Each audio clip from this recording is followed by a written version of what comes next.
Teatro Luna is America's all and pan-Latina theater company, which means that we represent women from all aspects of the Latin diaspora. So we don't discriminate based on, we're not just Chicana artists, we're not just Hispana artists, we cover the whole gamut.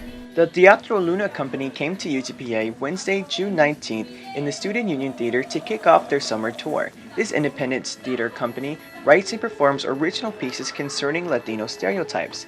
The pieces performed at UTPA tackled racism, immigration, gay pride, and family issues from a Latino angle.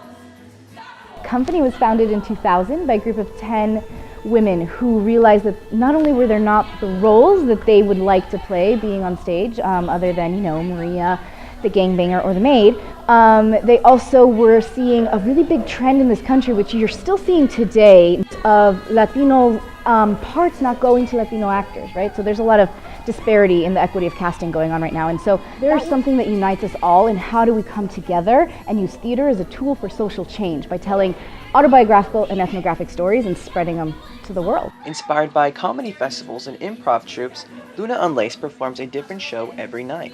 Using hashtag LunaUnlaced on Twitter, audience members can tweet the titles they find the most interesting, and the top 12 pieces are performed.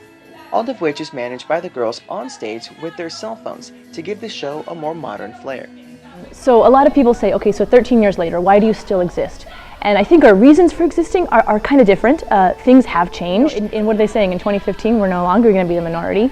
We're no longer going to be this second-hand group, but at the same time, those stereotypes still exist, especially within the culture. And I think that why our work is important is because there's not many Latina voices as opposed to Latino voices. There's not a lot of all women's groups in the movement, so that's important.